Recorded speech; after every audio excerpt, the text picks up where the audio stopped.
Radio check. Hello and welcome everybody to another episode here on the Sitrep Podcast. And again, I know I always say that when I'm starting a game or a hobby video or something like that. This time, again, we're actually back with a real honest to God podcast. And today I am joined by Marty. Mr. Marty, hello, how are you doing? I am hanging in there.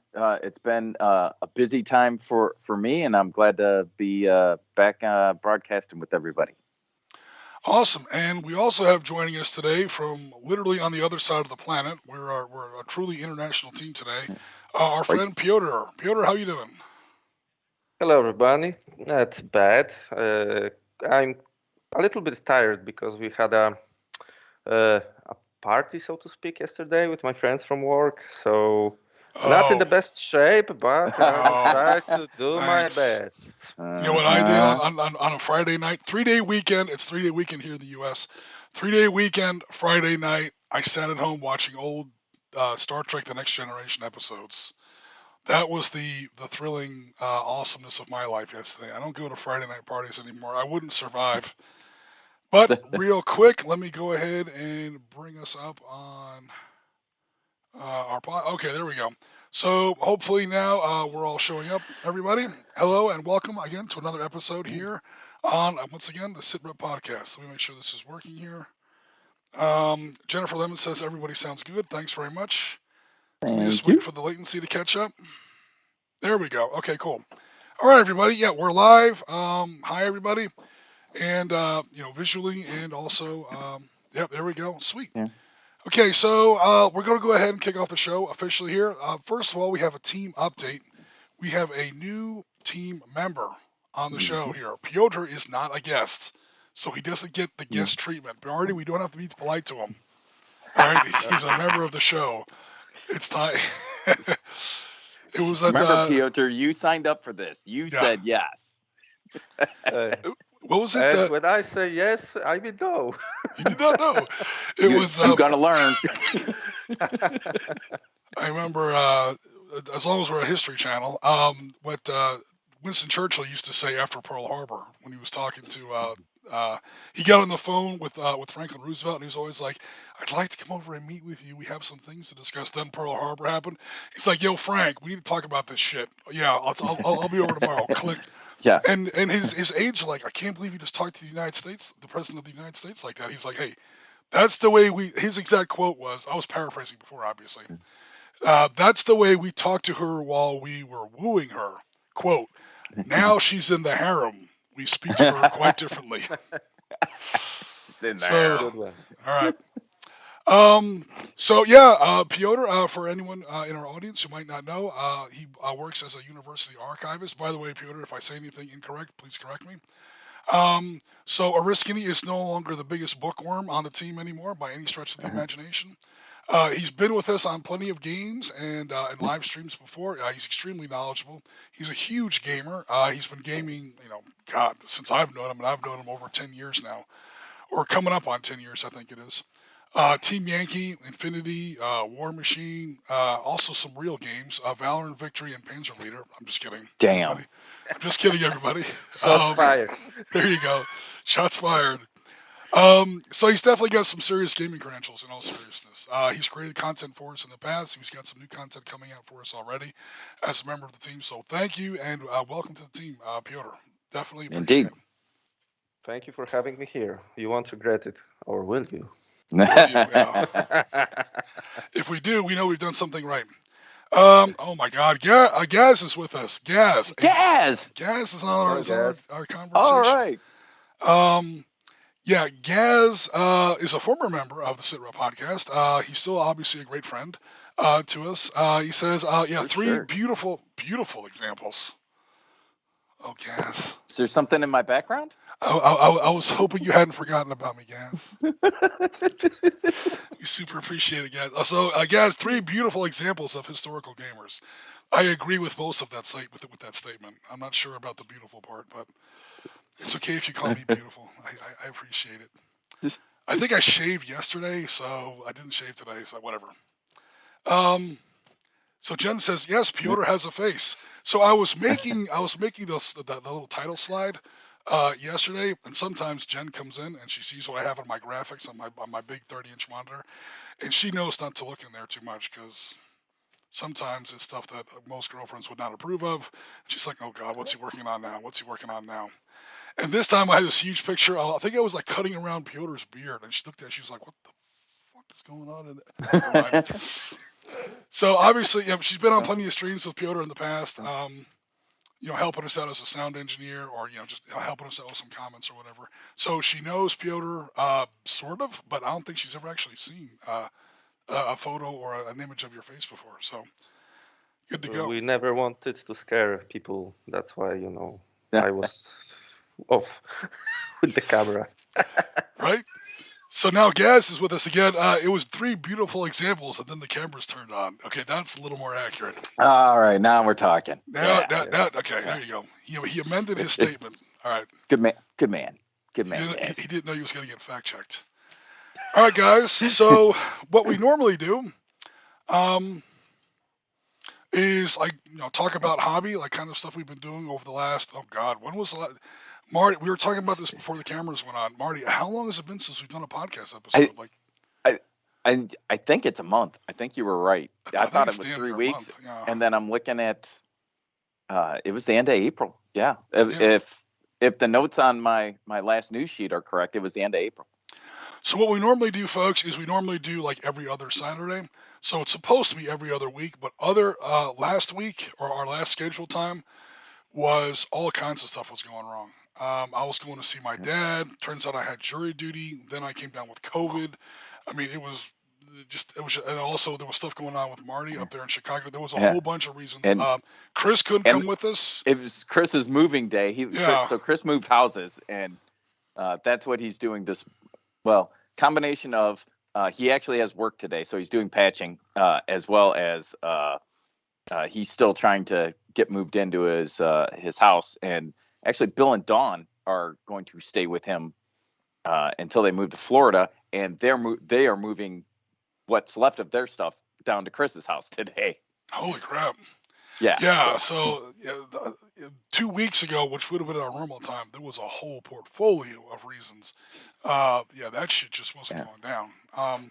And those, so sometimes we do the third Saturday, but then the third Saturday there was some stuff going on on both sides of the team. Actually, now we're at least 3 towns, again, Poland, Florida, and Chicago. Yep. Perhaps with more to come. But, so we apologize that we're 2 weeks late. So 2 weeks on top of 2 weeks is, a full month. So we should hopefully have plenty to talk about here when we talk about Marty. What kind of stuff have you been up to the last month for hobby? So unfortunately, due to our schedules and the reason why we haven't been broadcasting, or didn't broadcast on time, I haven't got a whole lot done. So I've got a couple of things going on. One, I had work. It's SWAT season here. For those of you that don't know, I do law enforcement training as a living. I had 2 SWAT schools that were meeting simultaneously for a while, and then the one drags on a little bit longer. As well as I still have a pinched nerve in my neck, so it makes it very difficult. My right hand and shoulder still aren't working quite right, so I can't hold a paintbrush well. I can't build my miniatures.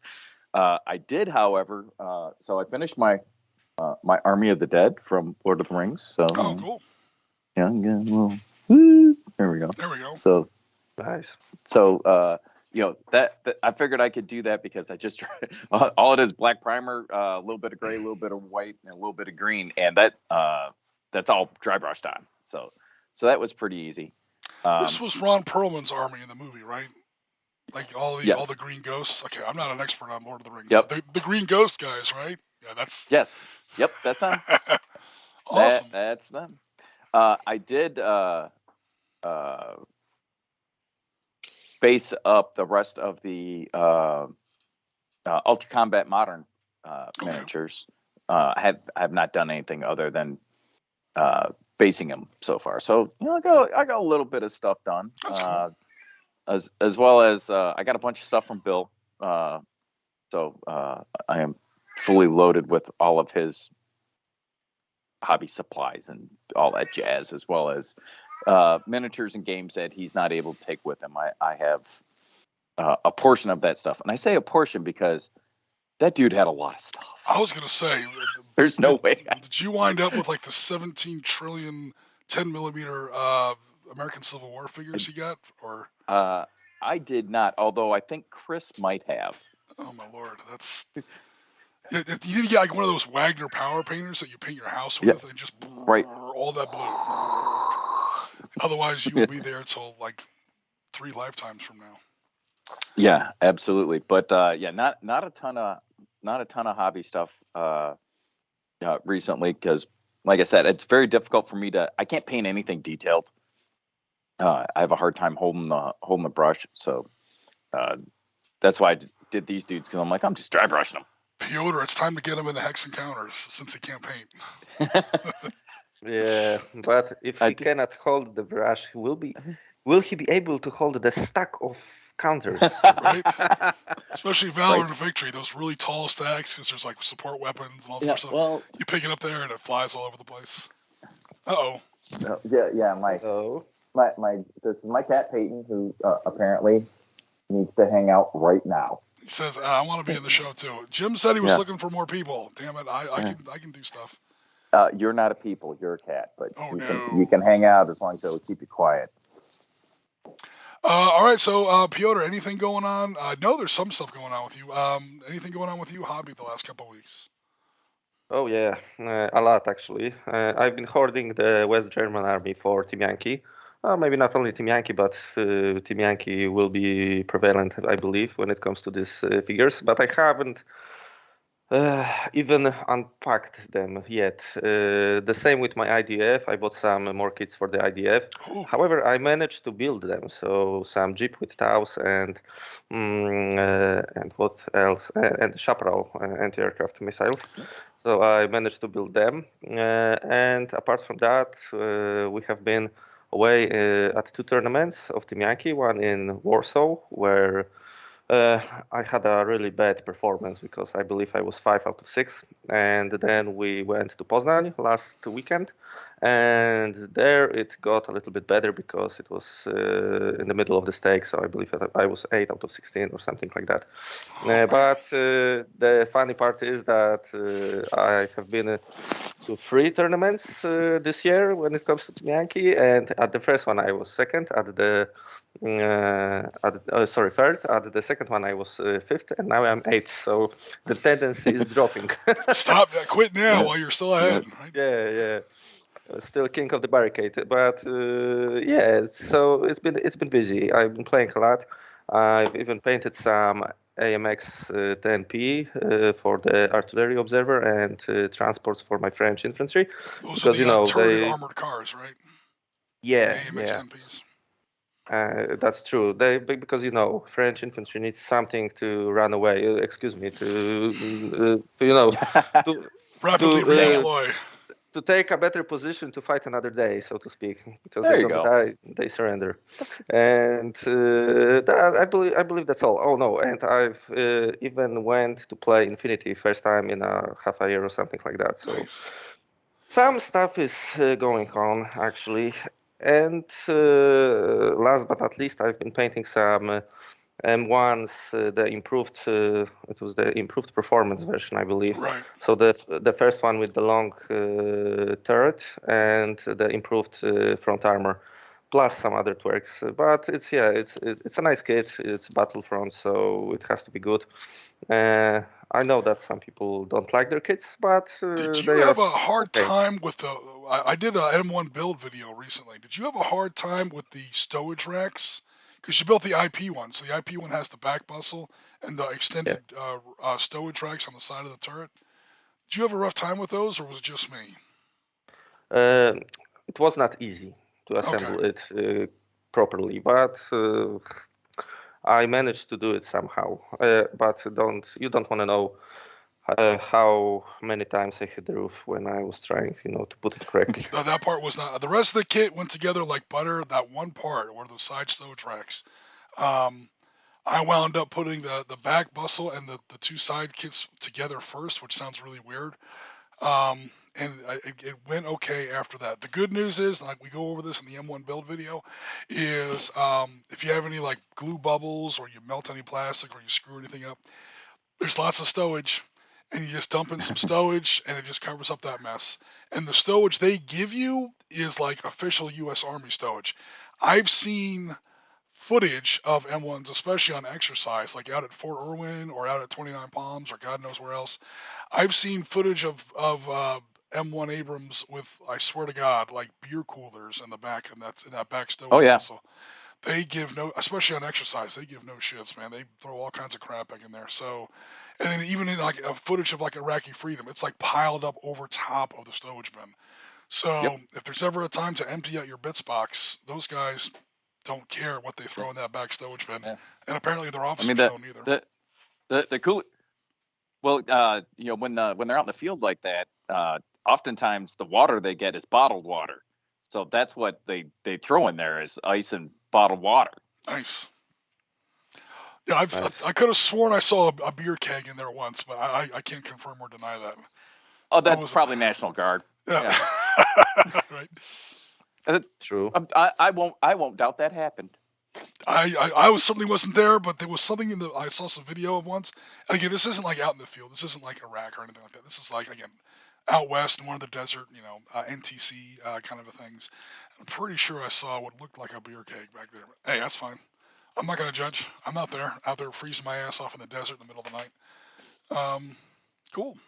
Yeah, I saw where you tried that 3-color 1980 style camouflage on those M1s, Piotr. So, did you do that by hand? You didn't use an airbrush on that, did you? Or was that with a brush? Yeah, I used an airbrush to do Oh, that this. was an airbrush. God Yeah, damn it was an airbrush. Well, I was doing the, so to speak, the branches, the sand one and the black ones with a brush, but the two colors, so the green one and the brown one, was done by an airbrush. And a very helpful thing is this special kind of blue tack, so to speak. I don't know how it's called. Yep. I'm not masking. having, Yep. yeah, this masking putty, so to speak, and it's really great because you just stick it on the tank, and you spray it with a color of your desire, and it's done, and it doesn't leave any stains. Yeah. I use Kneaded Eraser back here. It's kind of the same thing. Blue tack Kneaded Eraser. You get it for like 50 cents a tab. It comes like a couple square inches. Yeah, dollar store silly putty. Okay, yeah.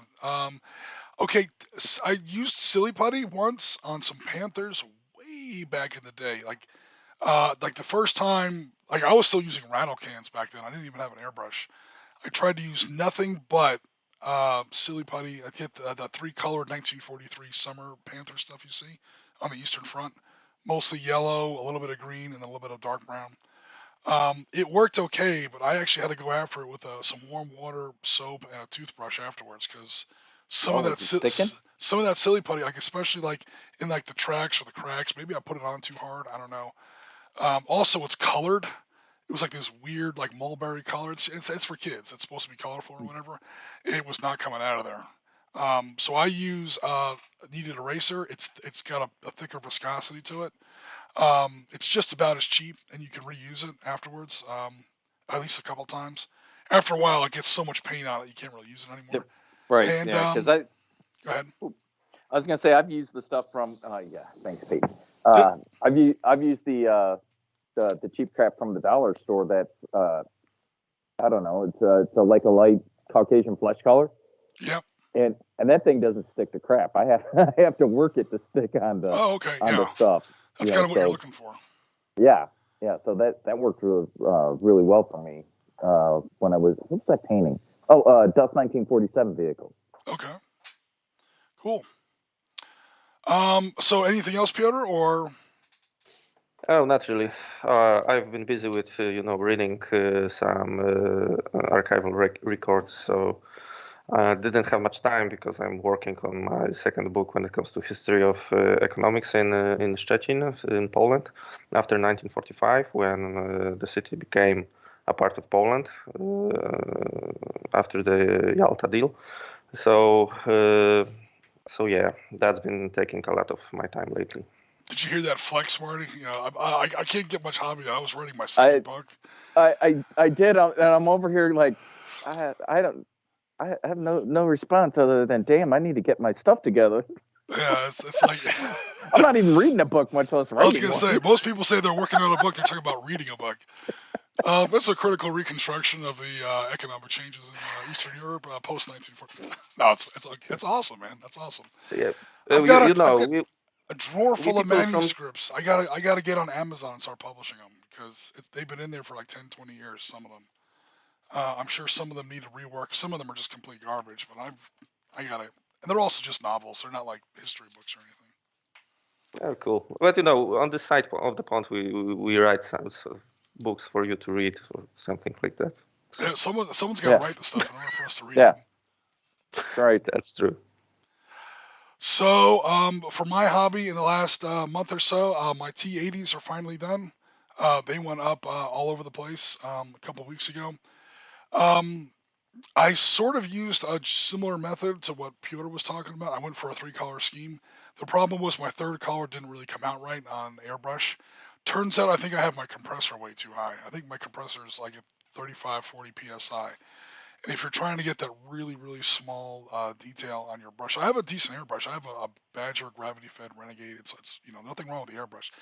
I just can't get any small details. So I think I just have I was watching another hobby guy do like a 1:35 Leopard 2A7, and he was talking about having when he was trying to do his airbrush camouflage. Sometimes he goes as low as 12 psi. Wow. So yeah, I don't know if that's gonna work for me, but I'll experiment. Who knows? So I did the first 2 colors, the basically the light and the brown, the light and the dark green with airbrush, and then for the really dark gray / black, I gave up. I went back and I did that with a brush. Sort of a wet blend. Then after that, did a dry brush to make it look a little fuzzy. Basically cheating with an airbrush, except not with an airbrush. And it came out okay. It just was kind of time consuming. We mentioned the M1a1 Build video that we did. Okay, so I went to Battlefront because everyone's famous, or Battlefront's famous for having videos on how to build most of their stuff. And there were a few parts of there I was like not 100% sure, so I went to watch their video, and their video is like 6 minutes and super fast. And he only builds like one version, and they don't talk about the other versions you can build with the kit. And at the end, he says, and I quote you now. I'm quoting directly from the video. I don't think I did a very good job on this. I did it really fast, so hopefully yours comes out better than this. And I'm like, well, I think we can make a better video than that. So ours is like half an hour almost. We went through it, built it. Again, aside from that turret bustle, it went together, smooth as butter. And we talk about the different kind of versions and the different kits, the M1, the M1 IP that Piotr was mentioning, the M1A1, and then different versions of the M1A1. One of the things they give you in the kit, Marty, I don't know if you've ever seen one of these, was that ACU, that APU. The power unit, yeah. That they stick there on the back. I chose not to put it on there. I don't think they would have that on there in combat. That's like those Russian fuel tanks they always put on the back of the kits. That's the kind of thing you get rid of before you actually go in. Yeah, I was gonna say I've never seen them like rolling through Iraq with those on. Yeah, that's more of a bivouac or base camp kind of thing. Yeah. So what it does, everybody, is the M1 is probably the best battle tank in the world. That's not me waving the American flag. The reason it's the best battle tank in the world is because it has German gun, British armor, Japanese electronics, Belgian machine guns. It's a very multinational kind of a system. But in all seriousness, it's also by far the most expensive. But it does have weaknesses. His weaknesses are it is resource heavy, man. I tell you what, she is not a cheap date. She is a high maintenance hoe, man. As the M1 literally, yeah, you will. If you go to a party with the M1 on your arm, you're going to get everyone's attention. Everyone's going to be jealous of you. But I tell you what, she's not going to settle for steak and shake and Motel 6 afterwards, man. You are going to pay through the nose for that date. Oh yes. She is, yeah. So it doesn't do well when you're not actually in combat, not actually in the field. to, okay, you want to like run the tanks like electrical systems, you want to run certain like auxiliary systems, you want to like plug stuff into the back of the tank to actually have that turbine engine on and running. So that's what the APU does. It's sort of a way to work some of the tank's secondary systems when it's just kind of sitting there idling, so you can work on the tank, run drills, stuff like that, and not have the system, the tank fully turned on. And the other big weakness is its IR signature. That tank is hot. If you have some kind of infrared system, you are going to see that thing like a Christmas tree. Well, that'll happen when you put a jet engine in a tank. Yeah, pretty much. Yeah. True. So it's a way to run some of the tank's secondary systems. So it kind of gets, Battlefront gives you that option. I don't know if I would ever use it on the table, but they give you the option. Maybe you're building a diorama or something like that, of like, a base camp or a bivouac or, some sort of lager position. The guys are sitting around. Maybe open up that beer cooler we were talking about earlier. Right. Yeah, but so we talk about all that stuff in the video. So check it out if you're interested. Tomorrow I'm going to try to build the Bradleys. So I bought a box of Bradleys and a box of Abrams. I went with the M1a1, the basic M1a1, because I'm building, as usual, sort of a Desert Storm kind of a force. So you have to have Bradleys, clearly for that. We've done a lot of Panzerleader. In recent days, we've done Case Yellow for the May 10th anniversary of the big Blitzkrieg in the West. We had a live game with our new friend Chris, a different Chris that's on the actual podcast team, where we did some Battle of the Bulge stuff. People have been requesting Battle of the Bulge. People have been requesting big cats, and we'll talk about this later in the news, Marty. So I don't want to steal too much of your thunder here. But big, like heavy German armor from late war period. What we were going to do originally, I can't remember the name of the battle. It begins with an O. Piotr, I'll find it out later, but maybe we can talk about it after the stream, or if you know what it is now off the top of your head. Late August of '44. It's the first time documented that Stalin twos and King Tigers ever mixed it up. So a definite clash of the Titans. We avoided it for now because the whole idea of big Russian tanks crushing over Eastern Europe, not the most cool thing to. I mean, even in a World War II setting, we said maybe we'll come back. Might be a little tone deaf, yeah. Yeah. So we did the next best thing. We did King Tigers and the Bulge. So if you're interested in that, you see just how great and powerful King Tigers aren't. Especially when Easy 8 start closing on them from 3 different directions and thunderbolts are in the sky overhead. I freaking love Panzerleader, man. I mean, I know I always say this, but without a whole bunch of special rules and paragraph A this, and don't forget to look at this asterisk on the card and all this other nonsense, Panzerleader comes down to 4 numbers and 1 letter. And just through playing the game, and as far as like making up their numbers, they're not arbitrary. Oh, the King Tiger's got to be more powerful than the Easy 8, which has to be less powerful than the Firefly, which has to be, no, it's just they take certain formulas, they convert it into numbers, and they just put it on the table and they let you figure it out. And after you play this game a couple times, especially with a system like the King Tiger, you're like, you know what, I'll trade all the King Tigers in the world for a few more Panthers or a few more Mark IVs even. Because that thing actually moves when you say go, and the way the opportunity fire works, and those King Tigers don't stand a chance. At the end of the game, I got basically tabled, but I still had some Panthers left. So that's the kind of thing that Panzerleader, and hopefully that video will show you guys. We've done some letters of marque with Damon and Jennifer. That was a lot of fun. I don't always have to be the guy on the table actually playing with you. So if you don't want to play with me, I understand how that is. Lots of people don't.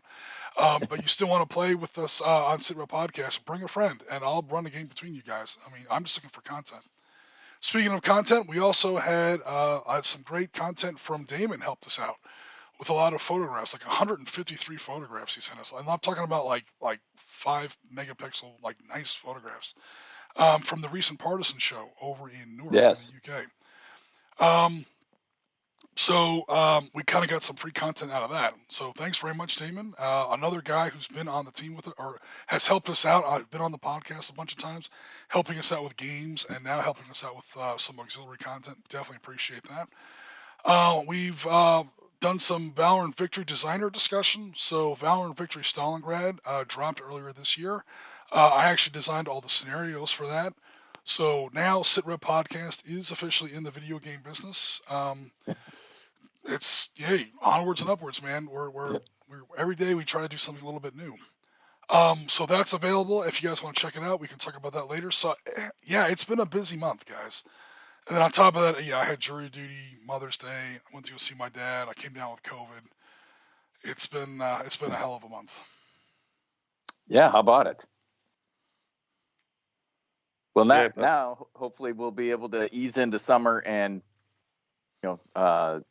things will slow down in our lives a little bit, and we can get some hobby stuff done. Yep. Yeah, we'll be doing some. I got a game later today. We're going to retry. It's going to look really familiar to people who watch our podcast. The Mujahideen versus Soviet motor rifle infantry in Afghanistan in like 1986. In Valor and Victory. So we've done that before, and there's a video on our podcast of it before. It was originally a game between myself and Damon. That was one of those days where literally everything went wrong. Just the computer wouldn't even turn on, let alone connect to the internet, let alone restream, let alone Twitch, let alone YouTube, let alone Facebook. It just turned into a complete shit show. And then on top of that, we said, look, well, I'll just go ahead and we'll try to record it. Even the recording wasn't working. And then I was like, I'll just do a discussion on it later. And then by then I was so flustered and so pissed off about everything. I was playing the Soviets. I drove my first BTR-60 fully loaded with, motor rifle infantry straight into his RPGs.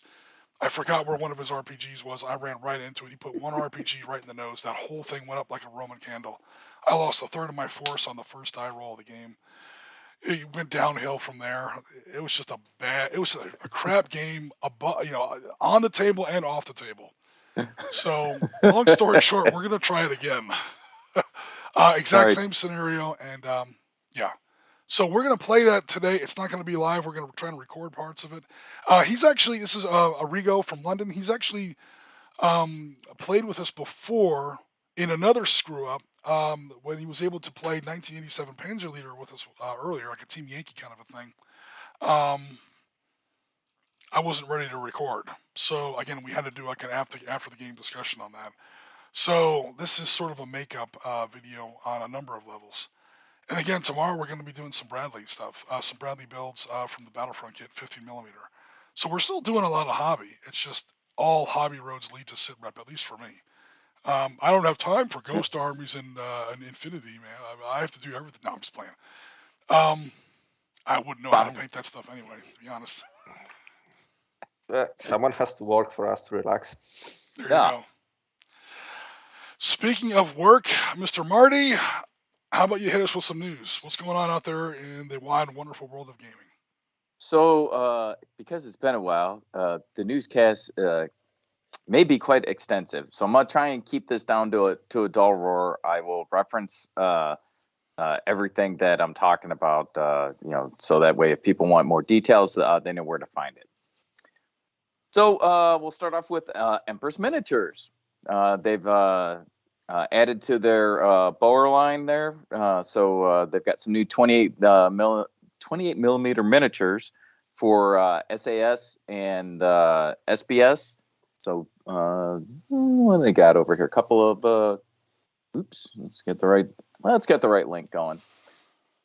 So they've got squads of 4, and there's 2 new SAS SBS ones, 10 pounds a piece on the website. They're all kitted up and ready to go, suitable for the area. So if you're interested in that, go to empressminiatures.com, and then you're gonna navigate Cold War Boar, early 80s, and it's the first 2 dudes on there. So you'll see those squads. So those SBS guys in particular are specifically 1980s as far as the kit. All right, so that's I'm gonna be early 80s. I'm gonna be perfectly honest. That's the first time I even heard of the SBS. Everyone's heard of the SAS, obviously. SBS, for anyone who might be dumbass like me who didn't know about this, Special Boat Service. It's kind of like the Navy's equivalent of the SAS. Right. Speaking of the 1980s, that's the first time I'd heard of them when I was doing research for the Op Center series on the Falkland Islands, and I read about the whole Pebble Island raid, where they blew up I can't remember how many aircraft. It's literally the exact same playbook that the SAS and the LRDG did on Derna Airfield. right before the Battle of El Alamein in 1942, and now it's 1982. 40 years later, almost in the month, they're doing the same damn thing, and it still works. Old tricks are the best tricks. Send in some special forces. If you're not sure about air superiority, send in some special forces guys and blow up our airfield. And hey, you have air superiority now. Yeah. So that's awesome. Just hit their air while it's on the ground. There you go. Yep. All right. So next up, Firelock Games. It is the return of the Summer Blood and Plunder campaign. So they're doing a global campaign along with their social media partners, Blood and Pigment, The Plunder Den, and Tales of the Sail. And this also includes Oak and Iron, their little ships. That's the one that really interests me. I got to get into that one of these days. Chris has it, so that's something that we'll have to get up on the page and on the YouTube and whatnot. For that kind of battle, right now we're using Letters of Marque, which is fun, but it's kind of a stopgap. We got to get into Oak and Iron. Yeah, and so the campaign that they're running seems pretty cool. As they say, it has a loose structure, but it's a way for Blood and Plunder players around the world to be able to interact, share stuff, stories from their games, as well as you can win some prizes, and your chosen nation, who you represent, who you play in the game, you can win glory for them, and that goes along with the prize. Like there's first place, British, Spanish, Dutch, down the line. So the campaign runs from May 30th, so it's getting ready to kick off here until September 5th. They're planning on doing a weekly update on Sundays through Blood and Pigment. So you can look for it there, and that update will give current national, and they're saying national by nationality in the game, not like U.S., whatever. So they'll give standings there along with a reminder for the upcoming week's new objectives. So they've got objectives every week. It's kind of looking at it, they've got a little bit of Escalation League kind of going on, as well as specific objectives, whether that's you have to win a game, you have to use a specific tactic, whatever it is. There's a whole variety of stuff. If you go to bloodandpigment.com and look at their Summer Plunder Global Campaign, you can actually sign up and report your results through that webpage. And then you can receive additional details, rules, all the various scenarios, as well as prize info. So check it out. Cool. If you're into the Blood and Plunder, the Golden Age of Sail and whatnot. So from our good friend Forrest over at Knuckle Duster Miniatures, who is right down the road from me, and I say down the road, he's about an hour and a half south of me here in Illinois. That's right down the road in America. It is. Anywhere within 3 hours is right down the road. I mean, literally, we would drive down there, check out his stuff, have lunch, and drive home. That'd be an afternoon for us. But he's been working on several new packs to release, and looks like he's got one ready to go. It's called the Femmes Fatales. He's got 6 figures in it. 4 of them had been previously released, but they were not a part of a formal pack. So he's created 2 new figures, the Miss Chickadee and Lizzie Donahue. You gotta check them out. I probably will. Google images. So I pulled this off his Facebook page. So you can, if you go to Knuckle Duster Miniatures on Facebook, you can see the kit. Because I didn't see it on his webpage yet, because it hasn't actually dropped, I don't think.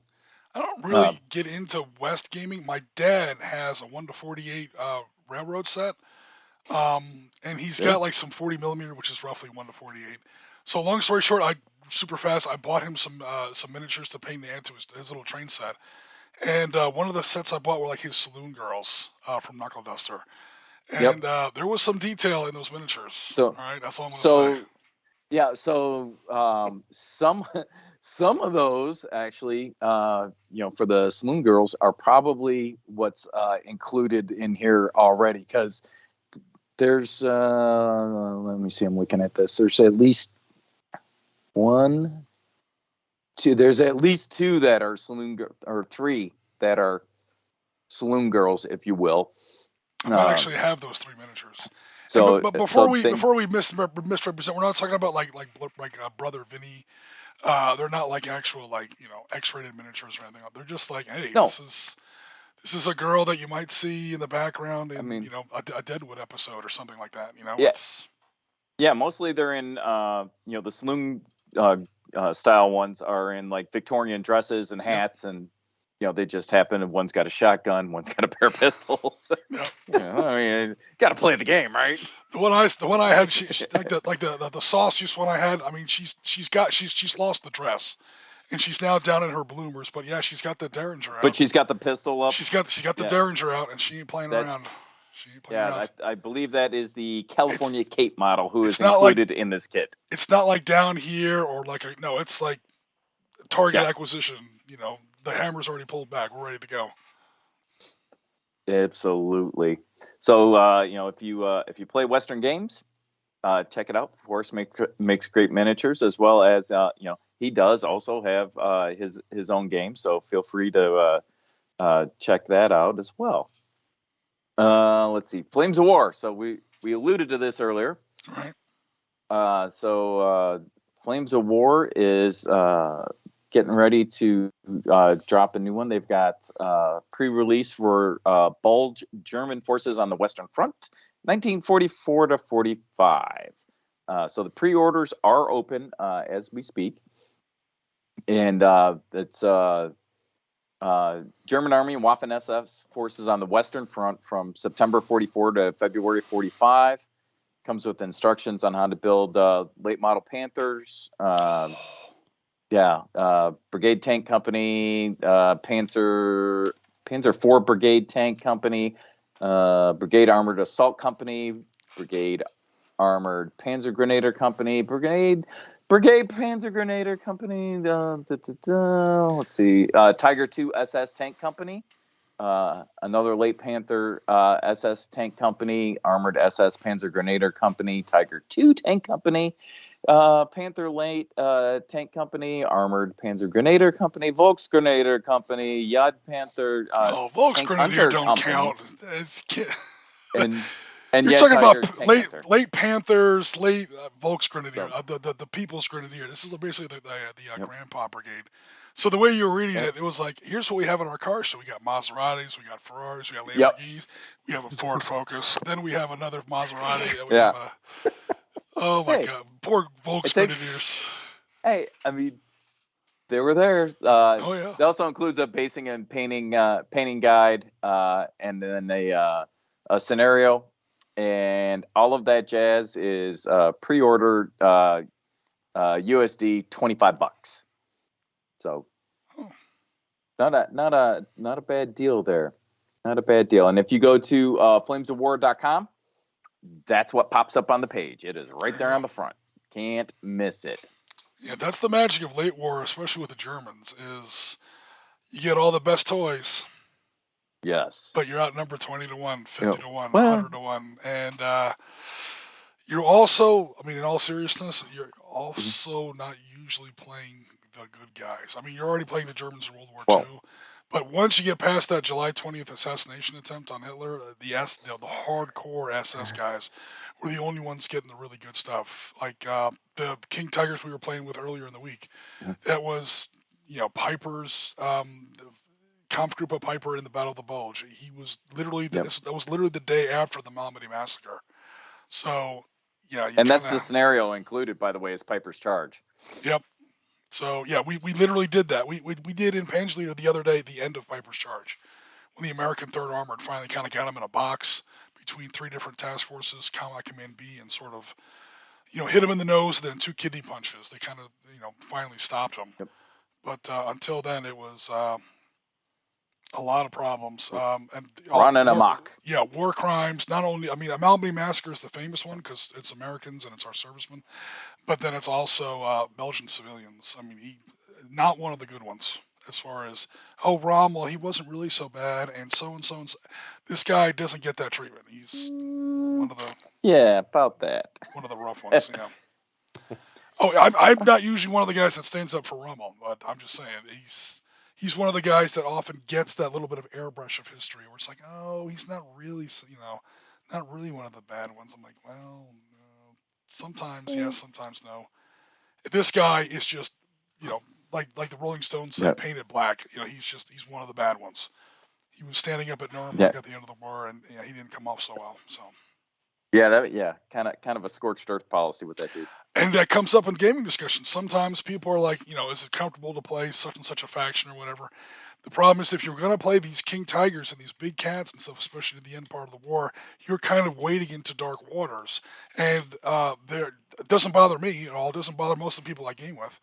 But sometimes it's going to bother some people. So just a little something to be aware of if that's a thing that you're into.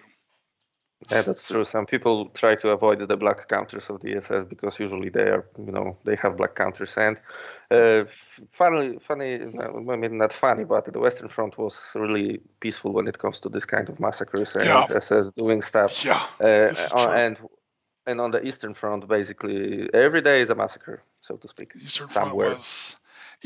It gets so bad for the Germans that it's like certain units. Like, how are you going to point the finger at a certain unit? They said in Apocalypse Now, charging somebody for murder in this place was like handing out speeding tickets at the Indianapolis 500. Right. I'm not trying to let anyone off the hook here, but the Eastern Front was like next level, and to try to keep your hands clean on the Eastern Front was almost a foregone conclusion. It was just. Yeah, I remember one commander, but there was one situation, I believe, in France when he killed the populace of one of the villages, and he was really surprised that he was punished for it in some way, and he was surprised why, because this was normal stuff on the Eastern Front. Well, a lot of those units switched back. But this is war. Yes, Second SS Das Reich, probably the most. I mean, for all the things that Second SS Das Reich did, especially in the east. Then they were in the south of France when Normandy hit, and their job was to get from the Champagne country up north to Normandy as quickly as possible to help slow down the Allied invasion. And of course, the French resistance comes out to try and slow them down, blowing up bridges and setting up roadblocks. And Second SS would run across this stuff. And these are guys that had grown up, 17-year-old kids that spent the last 3 years of their life. Now they're 20. They basically grew up on the Eastern Front. And this is how you deal with partisans, man. You set up the infantry on both sides of the road. You do a sweep. You gather up all the civilians. You put them in a barn. You light that sumbitch on fire. And we're horrified. And for them, it's like, it's Tuesday. This is how you do it. And then there's consequences afterwards. And they're like, do you know what's going on over there? What the Russians are doing to their own people? What the Ukrainians are doing to the Russians? What the Russians are doing to the Belarusians? What's going on in the Baltics? Do you fucking know what's going on over there? What the rest of us are doing to them over there? And you're Malmedy Massacre was like 96 people. 96 people in the Eastern Front is like, again, it's Tuesday. A slow morning. Yeah. All right. So we'll shift gears to something a little happier. Now that we've thrown some sunshine down on that topic. From Spectre Managers, and this is from their newsletter. I couldn't find any reference to it on their actual news page or their actual webpage. But looking at their newsletter, which I subscribe to, so they email it to me. They've had a bunch of stuff going on this past month. So I can't remember if we talked about it in April or not. But they had redone their Razor Alpha model, and that's been very well received. And it is a much sturdier model. They were having some problems with some are we talking about the four-wheel some of the dirt vehicle? Yep. Yeah, I think Bill tried to build one of those on camera, and he was having a rough time with it. The old one. Yeah, the roll cage part in particular was having some issues. So that's got an improved design and seems to be super popular and is in stock, along with the crews for those vehicles are available for pre-order. You can get those. You can find those on their webpage. They've also restocked all of their civilian vehicles, and they're encouraging folks to use the pre-orders, as that's how they know what to build and what people are interested in. They say think of it as a made-to-order service. I don't know if I quite agree with that analogy, but I get their point. If you pre-order it, we know that you want it. They tried to keep their FAQ page updated with current shipping windows and timeframes and all that jazz. So wherever you're at in the world and you're trying to get something from them, that's a way to see an update. They've got a new metal model release coming out in June. It looks like it's a couple of like badass low profile operators, and then they've got a sniper that's with him that's a little more kitted out, not quite as low profile, but they're kind of cool looking. I could not find a picture of that on their webpage though, so I can't link it to you. However, where you may be able to see it, and I think that we talked about this our last show, is Spectre is now on Patreon. So beginning in May, that went live, and it looks like it's been very popular. And they share all sorts of things on their Patreon page apparently. So all of their ideas that they've got going up, they'll let their Patreons vote on them as far as what should be next, what should be coming up. They also have an extensive range of STL files available now that if you were a Patreon, you can get your hands on. So for those of you with 3D printers and you're like, hey, I can never get the Spectre stuff. Well, they're never out of stock when it comes to 3D printing. That's right. So that's a way to do it. Their first model is a sniper that's available. You can see that on their Patreon page. So if you go to Patreon and just type in Spectre Miniatures, you can see what they've got going on. They've got 3 tiers on Patreon. Starts at $4.50 a month, and the expensive one's $9 a month. So go look at them on Patreon if you're interested. Check out details. So one of the next item that I thought was kind of weird. I don't know where I came across this from. I saw the Adepticon logo, and I'm like, oh, wonder what they're talking about Adepticon, and it's Adepticon 2023. Because it's Geek Nation Tours.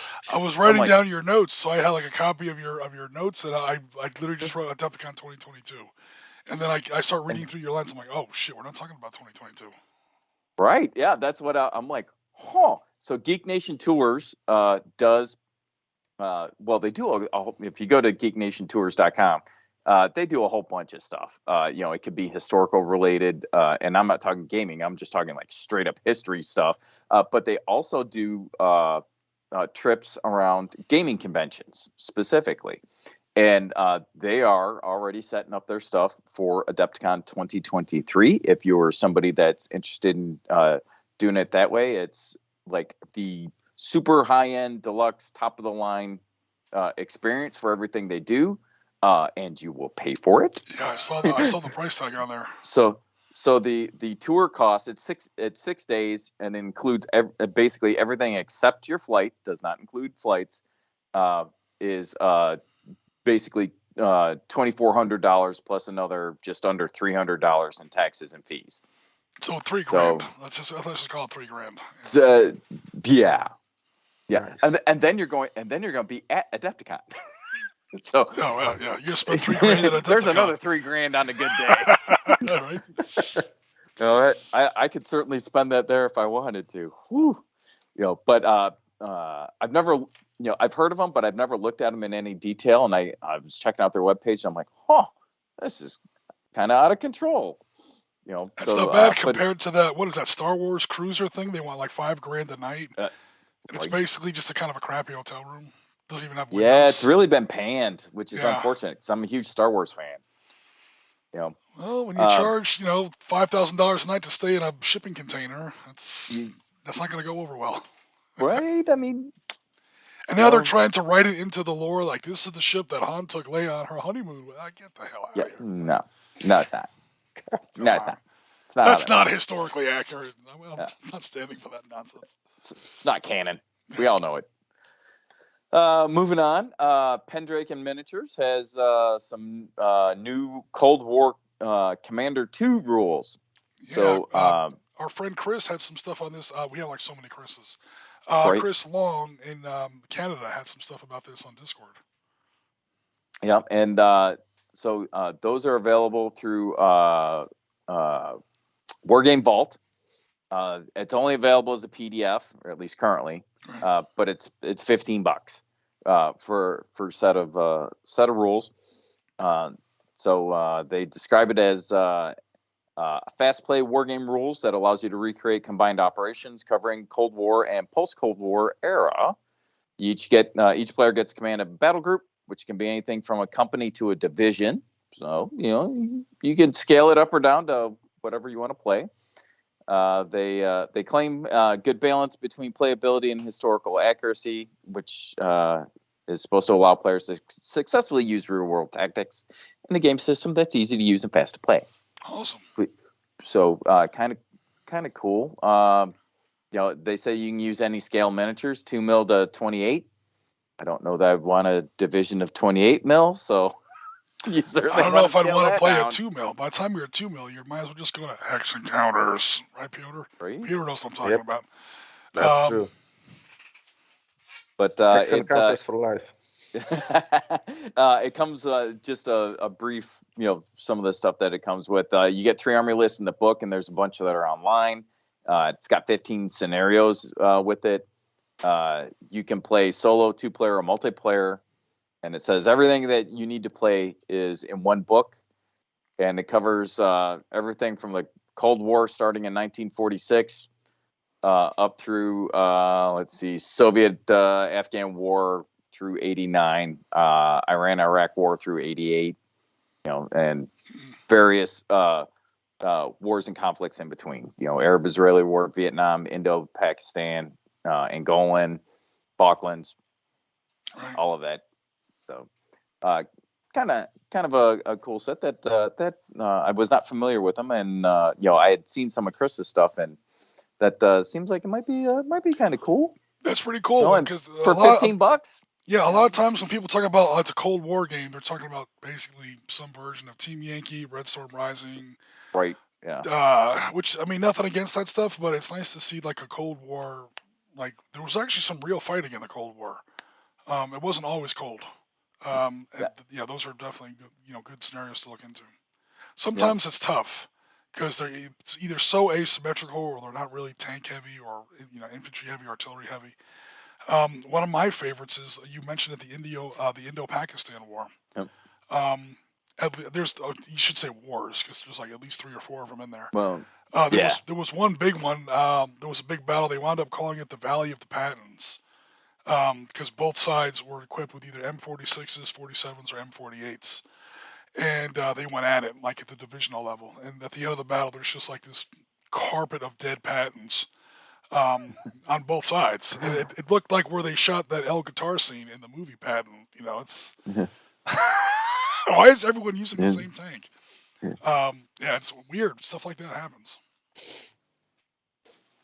But so that, sir, concludes my news.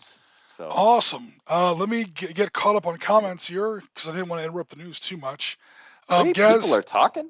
Yeah, Gaz says that you can. He's talking about us now because of course he is. You can tell the ex-military guys, that's literally all 3 of us. You can tell the ex-military guys because it's all about the excuses. I don't know what we were talking about, but apparently we were making excuses for somebody. I was going to say, who did we make excuses for? Probably ourselves, like why we were out. Oh, well, yeah. We'll make those excuses all day. Yeah. I'll own that one. Totally.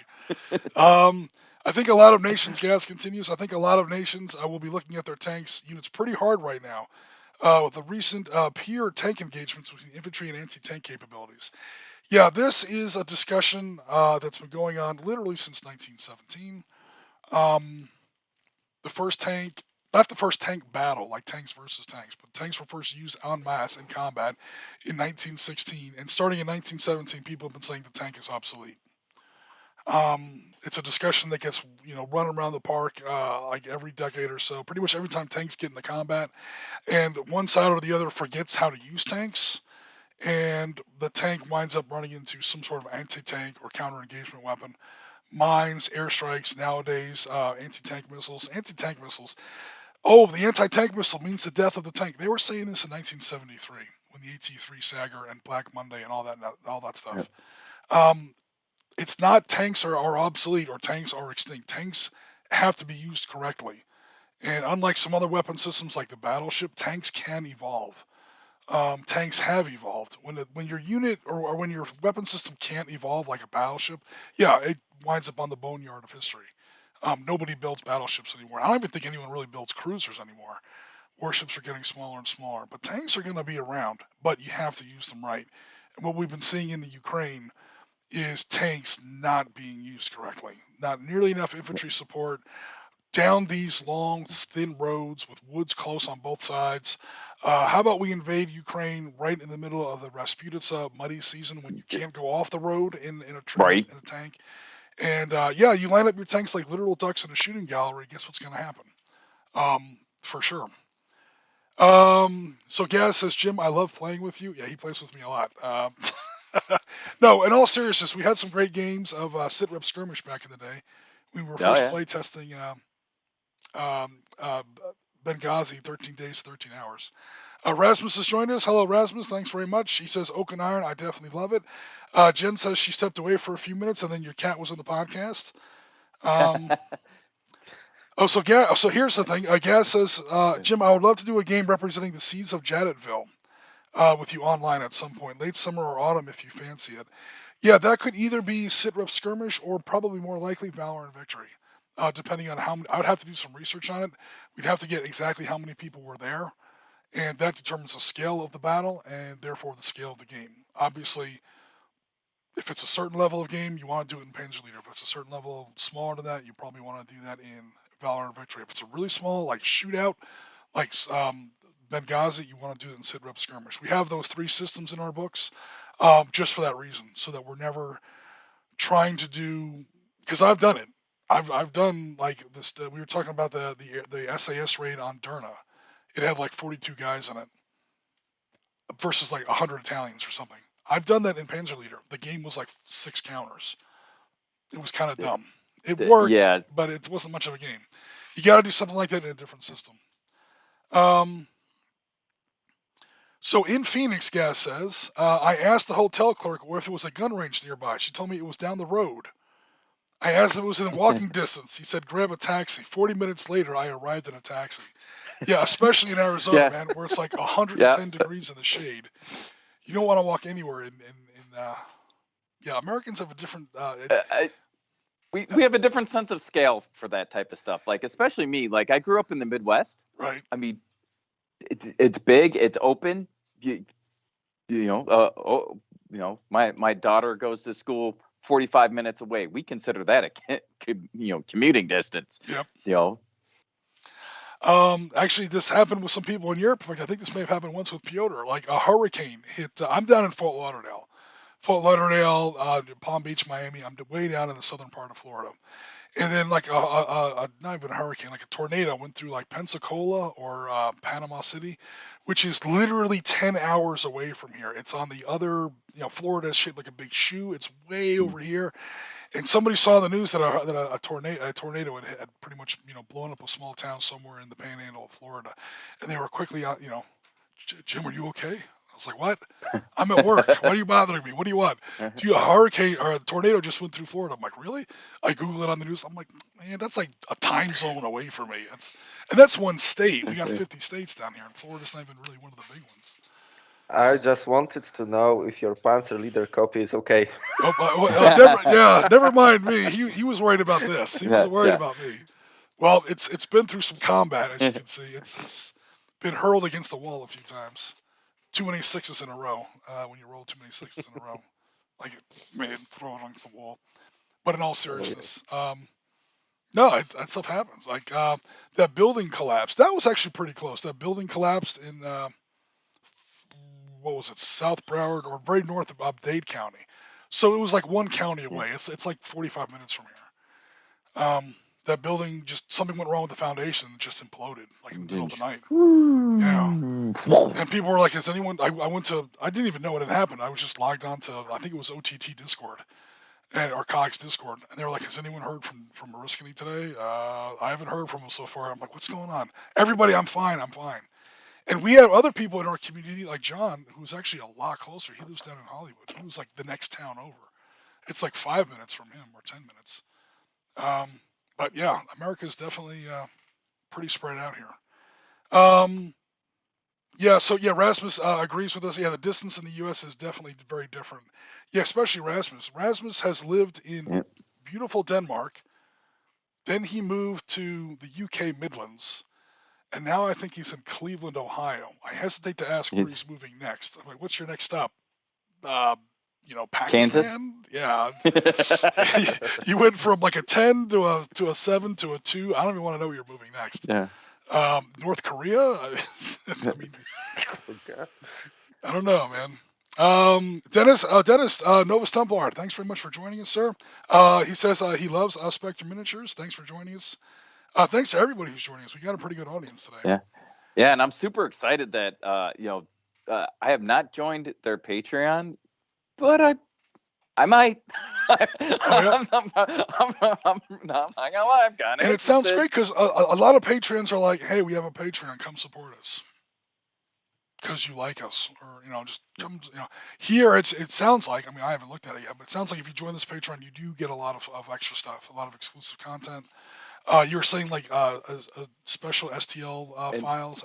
Yeah, and they've already got one out. They've and they preview it in their newsletter, and it's a good looking sniper model. Nice. Comes pre-supported or unsupported. So you can whatever trips your trigger there.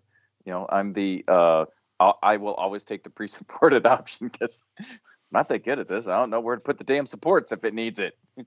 So Rasmus, as we were talking about the Volksgrenadiers before, yeah, they have all the best toys. We're talking about the SS, contrasted with the Volksgrenadier with canes and mommy's apron strings. Yeah, definitely. I think I may have sort of undersold the Volksgrenadiers before. This is on me. There's obviously the SS, there's the Wehrmacht, then there's the Volksgrenadiers, which were pretty much just what we would almost call the National Guard, but even then they'd already tapped out what they would call the National Guard. This is like the reservists, like basically if you called me back in the service, that's how desperate you are. But then the really bad stuff you see at the very end of the war are the Volkssturm. And a lot of times, I know I kind of just did it earlier in the podcast, so I do apologize for that. When you get the Volkssturm and the Volksgrenadiers mixed up, they're both pretty bad, but the Volkssturm are literally 60-year-old men and 12-year-old kids with Panzerfausts. Yeah. They don't even have uniforms. They're out there in their little flat caps and hunting jackets, and it doesn't go well, to put it mildly. Yes, but that's pretty much Dublin, Ireland as well. Wait.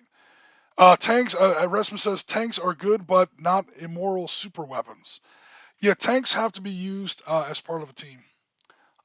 Tanks are a tool in your toolkit, and if you just send them in there by themselves, the Israelis will tell you this. They call October 8th, 1973, Black Monday to this day.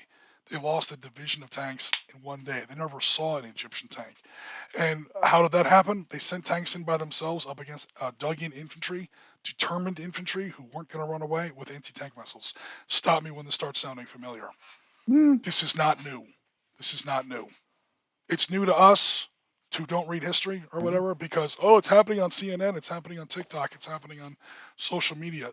This what we're seeing in especially the northern part of the Ukraine earlier in the conflict is an old story. It's happened so many times before. It's boring to even talk about it. And then, of course, the immediate backlash of media, people who don't know the difference between a tank and a self-propelled howitzer or a tank destroyer. APC. Yeah, they see big green thing with tracks. They think it's a tank. These are the morons who say the tank is obsolete. We need to stop making tanks. Shut up. Anything with a track on it is a tank. Shut up and sit down. The grown-ups are talking. If you use tanks improperly, if you use tanks badly, you're gonna get the hell kicked out of you. They are not super weapons. They're not silver bullets. They do still have a role, and that role is constantly changing and evolving. Tanks have been able to do that. Other weapon systems like the battleship, because that's the next counter argument that rolls around is, well, how come they don't bring back the Iowa? People see Battleship, the movie, and they think, we could totally bring back the Missouri or the Wisconsin or the Iowa. And it's like, no. They've literally torn stuff out of there that you can't just put back. It's gone. Yeah. It's a museum now. And to do what with it? Yeah. Well, other than make it the biggest floating target other than our aircraft carriers. And it doesn't have the defenses. The thing only had like 3 phalanx systems, so you have to build a fleet around that. So I don't know. the battleship, especially those particular 4 battleships, they adapted, they changed, and again, that's what determines your longevity as a military weapon system is how much you can adapt. Because war's not going to sit still. So if you can't evolve with the battlefield, then you're going to be obsolete. The battleship couldn't do it. The tank definitely, I think, still can. It just has to keep evolving, and it has to be used correctly. This is why I kind of sound like I'm talking out of both ends of my mouth, because people will ask me either on the podcast or off the podcast. They'll come by and they'll say, well, if you think the tanks are still going to be a thing, why don't you freak out, or why do you agree with the Marine Corps' decision to finally ditch their tank battalions? Because it doesn't fit with their mission. Yeah, it's not our job. They should have never had a tank. It's not our job. It's not. I say our. I mean, I've been out for like 30 years. It's not their job. It's not the Corps' job to be doing that stuff. The Army and the Marine Corps are supposed to work together, along with the other 2 branches, obviously, to accomplish a mission. It doesn't fit. That's the other 3 branches, sir. The Space Force is a thing. Thanks very much, everybody, for coming out to our podcast. I'm going to kick Martin off the stream here. Where's the button to? I got your Space Force right here. Space Force. Oh my God. We already had a Space Force. It was called the U.S. Air Force. That's still basically what it is, right? It's like an extension of the U.S. Air Force. It's its own branch now, but that's where they're pulling folks from. But so one of the things that I was busy doing a couple weeks ago was my youngest daughter's boyfriend graduated college and was he was naval ROTC and commissioned into the Navy. And I was fortunate enough to and honored to be asked to do the ceremonial first salute for him at his commissioning ceremony. At his commissioning ceremony, though, it was all the branches there, and there were 2 people that were commissioned as lieutenants into the Space Force there. Again, this is kind of Oriskany talking out of both. Well, first of all, Piotr, were you trying to say something earlier? Yeah, that you should love Space Force because you're a fan of, Star Trek. So probably Space Force will evolve into something like that. Except Star Trek's got a better uniform. I'm a fan of real Star Trek. I'm a fan of TOS. I'm a fan of TNG. That's some of the best TV ever made. I like some parts of Deep Space Nine. I'll even put up with a little bit of Voyager, although I got to be pretty drunk to watch some Voyager. After that, even Enterprise wasn't too well. Yeah, it was. Enterprise was awful. But after that, no. Once Jar Jar Abrams and Alex Schitzman take that shit over, man, that ain't Star Trek. That is not Star Trek. That is, I don't know what it is. It's random space adventure. If it wasn't Star Trek, it'd be okay. If it was just like, Battle Beyond the Stars, or they kicked some other franchise off again, or they made up their own story, God forbid, instead of stealing everybody else's stuff, it's fine as a space movie. It's not Star Trek. But anyway, let me not get on that soapbox, because that is so not what we're talking about. D-Massism, if I'm saying that correct. Welcome to the stream. Thanks very much. Rasmus says, and nobody build Maus tanks. Yeah, I don't even know if a Maus is technically a tank. MBTs are not supposed to be super heavies like that. Gaz says, I'm a fan of Space Camp the movie. I think Jen's been to Space Camp. Jen was really into our science, or not science, our space program. Again, I'm not trying to say that we're not supposed to have an increased presence in space. It's just the Air Force has been handling that since the 60s. I don't know there's why. no air in space, so the Air Force can't go there. That's why we need Space Force. Space Force. Yep. You guys are trying to kill me, man. This is our last episode of the Sitrep Podcast, everybody. We'll never be back. Every journey has to start somewhere. Yeah, I mean, the Air Force grew out of the Army for a while. They're like, why do we have an Air Force? The Army used to handle that. The Navy basically has its own Air Force. The Navy basically has its own Army, too. I mean, the Navy is just absurd. I mean, I guess it has to happen eventually. I just don't know, man. I mean, I think it was done for the wrong reasons. It was done so Trump could have like a stamp on history. I'm the guy that started a whole branch of the service. I mean, Homeland Security, do we really need a whole... although the Coast Guard's still getting treated like shit, so... I remember when I was in before Desert Storm, Like the last combat anyone had ever even heard of was like Grenada. That was like 20 guys. Just kidding, but it was a very small conflict. Yeah. Obviously, this is before Desert Storm, when nobody pretty much had ever seen combat. My captain, her dad was in the Coast Guard. You weren't allowed to make fun of the Coast Guard in our office. And then, yeah, you take a look at it, especially back in those days. You know, this is like right after the late 80s into the 90s. Coast Guard was the only branch seeing service, seeing actual combat. Yeah. Call them shallow water sailors, call them puddle pirates, all you want. They're up against Colombian drug dealers like every day with 50 cals on the foxhole, butterfly trigger. Yeah, they were the ones doing the interdiction missions, and they're out there doing the enforcement every day. Where our branches of the military, if you will, we train to do these things. They're out doing these things. Right. And then once in a while, obviously, Desert Storm came along, and that finally went away. And then, of course, 9/11, and now combat is pretty much all the time somewhere in the world. But back then, it was pretty much the Coast Guard. Well, in 2003, before the war kicked off, I was in outside of Kuwait City, and my company, my MP company, provided shoreside security for the port of Shuaibah. The waterside security was the Coast Guard. Yeah, it wasn't the Navy. It was the Coast Guard, and they had some cool stuff. The Navy wouldn't know what to do in that shallow water. Seriously, I mean, we joke around. We have various nicknames. Everyone has a nickname for their other branches or whatever. The Navy tries to operate in that water, they're probably going to run themselves aground. I mean, it's not. I don't know. I probably shouldn't say that, but. Yeah. But they're not set up to provide that kind of security, generally speaking. And boarding, counterboarding, interdiction. Whether or not a ship is too high in the water, too low in the water, you're carrying something you're not supposed to be carrying. Yeah. Yeah, that's a whole different kind of training. And I mean, nowadays, I think the Navy does a little bit more of that with the whole Somali pirates thing. I think the Navy sort of had to adapt to that. But way back in the day, that was not usually part of the Navy's mission. Right. Okay, so 20 years later, the Space Force. Who's laughing now? Okay, Rock OK has joined us. Yeah, I mean, in 20 years, it might be like an actual fifth branch of the service, but right now, I mean, hey, I'm going to make fun of Marines. I make fun of the branches that are real. I make fun of the Army, the Navy. I make fun of the Chair Force. If I make fun of the Chair Force, I'm going to make fun of the Space Force. So just deal with that. And I'm going to catch plenty of shit. Okay, Crayon Eater, Jarhead. I've heard it all. Bring it on. It's all good. That's part of being in the branches. Yeah, and the Space Force can't even figure out their uniform, and the stuff that they keep showing is heinous.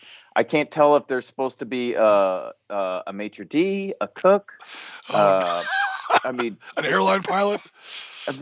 They've got that diagonal thing of buttons going up the side. Oh, come on! It's like something Patton would design. He Yeah. describes in the movie. He describes the design he made up for a tank commander's uniform. It had like a row of gold buttons across. Come on, man. Yep. What are you, the field marshal in the Paraguayan army or something? What the hell? Yeah, it's heinous looking. I mean, give the guy a suit jacket, put your insignia on it, and drive on. Right. Crying out loud. How about some BDUs, or what do they even call them now? They don't even call them BDUs anymore, like the ACUs or. That's not even ACUs anymore. I'm so out of date on that stuff.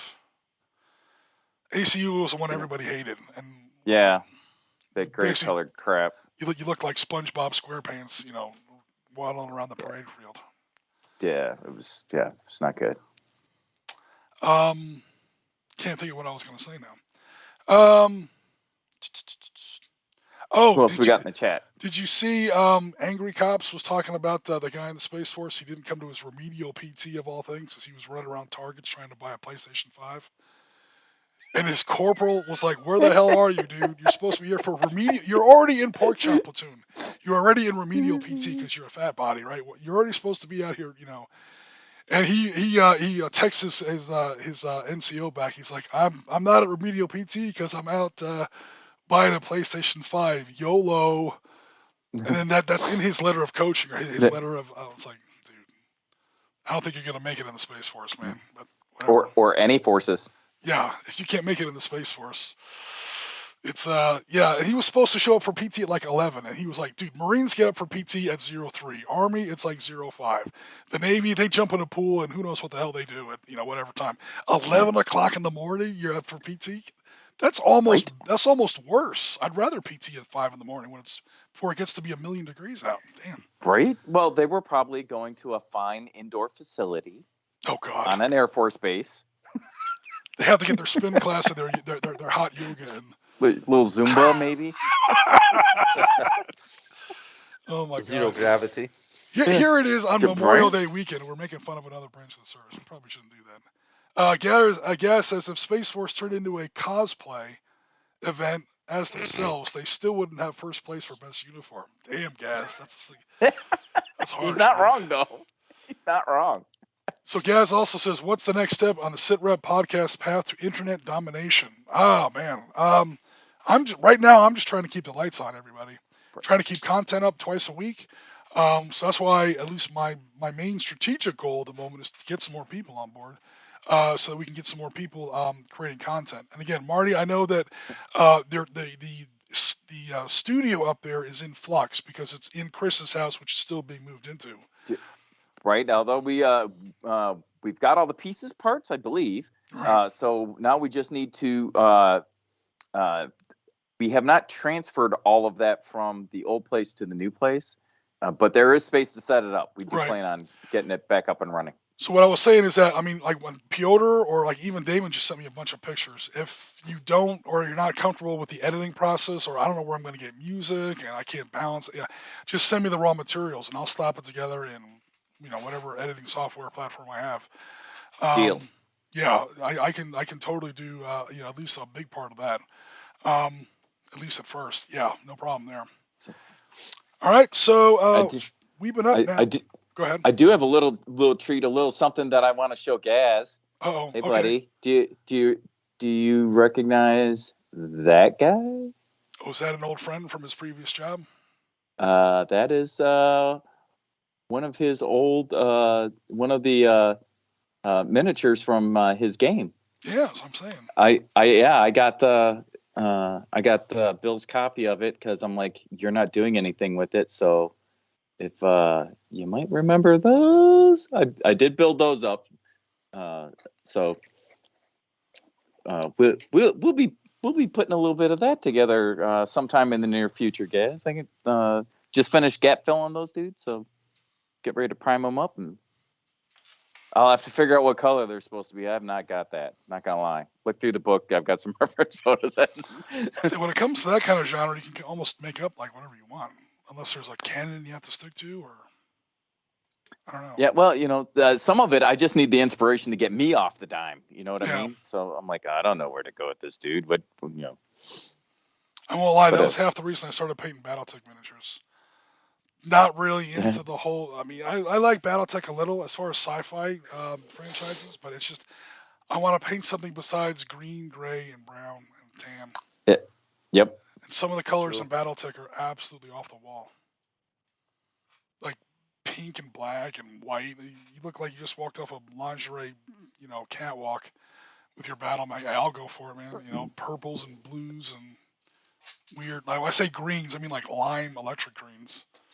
Yeah. So, guys, we've been up almost. Oh Lord. So we got up. We're at almost an hour and a half here. Piotr, you've been kind of quiet. Anything else you wanted to add? We're not trying to bulldoze you out of the conversation here. No, not really, because I was just making fun of the Space Force with you. You're on the team, buddy. There you go. Yeah. There you go. Yeah. Someone's going to take a shot at somebody here. But it's true what you're saying with the BattleTech stuff, that sometimes you have to paint something different, not all this uniform camouflage stuff and all that, free colors that prevail, and you look for something that is bright, colorful, cheerful. And I was going to say, you've done a lot of Infinity, and I think it's War Machine, right? Am I getting the name of that right? Yeah. I was painting a lot of War Machine, so I was getting tired of it because I was always painting the blue. So the Signar faction and its prevalent color is blue, so painting blue all the time, it was tiring at my point. So I cannot. We got to make sure we send Piotr all that federal infantry stuff, the 10,000 10 millimeter, because he loves painting blue. He just said it. Yeah, we've got not a problem. Nothing but blue. Not a problem. Dark blue jackets, light blue pants. Yeah, so don't say there's no variety. There's plenty of blue. Yeah, see? Yep. You can have either color. All right, guys. So we're going to go ahead and close out the stream if nothing else comes up or whatever. We did have a topic, but hey, we'll cover it next time. It's just a basic filler in case we don't have lots of news or hobby to talk about, but this time we did. So maybe we'll get back to our topic next time. If there's any topics that you guys want to talk about, Gaz, we will put some thought into that Siege of Jadaville game that you were talking about, if I'm even coming close to pronouncing that right. And yeah, that's about it. Well, I think we need to mention though. Okay. Here in the U.S., it is Memorial Day weekend. This is also very true, right? And Memorial Day came out of Decoration Day.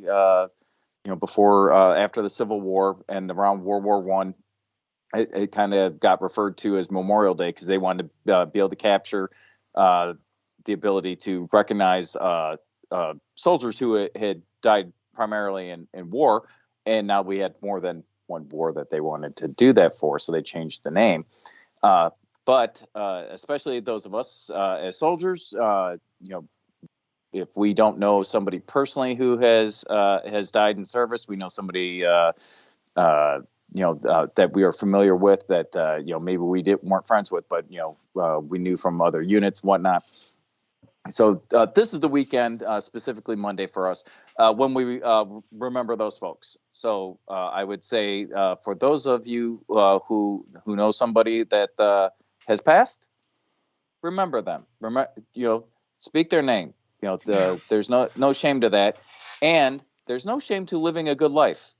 I'm not saying don't go have a barbecue and have a party. Do that. I know that my friends that have passed, have died, they would wholeheartedly want that. But they also, I would also argue that it's our obligation to remember them and their sacrifices and what they have done in the world for their families, their communities, and for our nation. So do that this weekend. For those of you that are in America celebrating on Monday, remember that's what this is all about. So right. I'll get off my little high horse there. We got people from all over the world. I think like Veterans Day, what we call Veterans Day, is basically for us, guys, men or women who have served in the past. I think in other nations they call it Remembrance Day or Armistice Day. Armistice Day, yeah. Yeah, and there it's almost like Memorial Day sort of merged into the same thing. So here in the U.S., guys, we have basically 3 holidays for that. We have Veterans Day, which is for everybody who has served. You buy them a beer, you say something nice to them. Oh, thank you. Then you've got Memorial Day. That's for the men and women who didn't make it back. Specifically, they have their own day. And then we also have Armed Forces Day, which is for people who are serving right now. So we kind of have it like sort of split out into 3 different days. This particular weekend, everyone likes a day off. It's a national holiday. The banks are closed. Everybody's closed. Everybody. It's like kind of like the beginning of summer, the unofficial beginning of summer. The big summer blockbusters come out usually when they still have those. Top Gun. Yeah. Oh, that's true. That's true. The big movies come out. Just came out.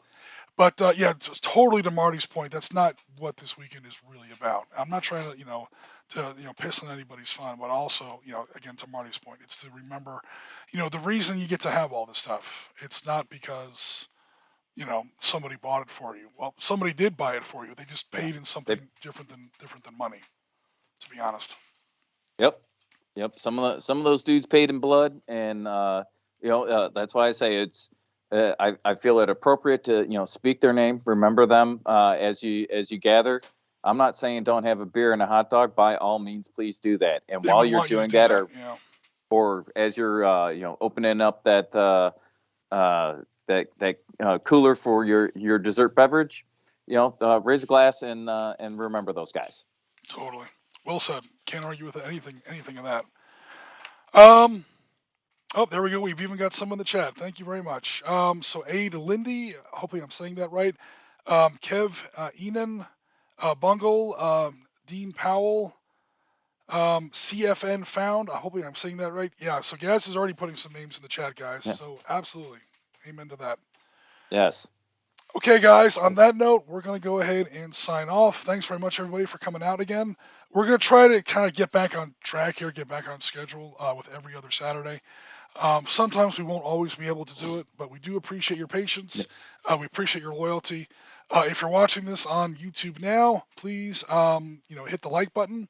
It helps YouTube sort of recognize us. We're doing pretty well in subscribers. We had a slow week, but overall for the month, we're doing really well. We're up to like 824, I think, last time I checked.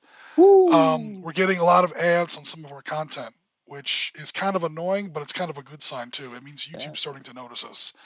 And that means that they're going to start to populate our content out to other people. We hope to get more people and help our community grow. We're also on Discord. I'll try to make sure that the Discord link should already be in the description. But if it's not, I'll put it in immediately after the podcast. Piotr's on Discord, Marty's on Discord, I'm on Discord. A lot of us are on Discord. Come on over. We're up to like 140 people in our Discord. We're there every day. I'm there every single day of the week. Either doing something or responding to other people's content. People put their miniatures on there, their games, their battle reports. It's great stuff. Their links, their memes, their jokes. It's a Discord, informal, hang out and have fun. Plus the Facebook. Yep. Oh, absolutely. So we've got 500 or 600 dudes on that follow us on the Facebook. Chris Long really does the heavy lifting with posting stuff on there. He's on there. He's there every day. Yeah. Yep. But we are out there and available. So tell your nerd friends about us. Share with the group. All right, guys, we're going to go ahead and close it for now. Thanks very much, as always. For the Sitrep team, Marty and Piotr, thanks very much for joining us. Again, Piotr, welcome to the team. For now, we are rounds complete. Tango Mike for listening, and we'll be in touch very soon. Take care, everybody, and have a great week. Bye-bye. Bye-bye.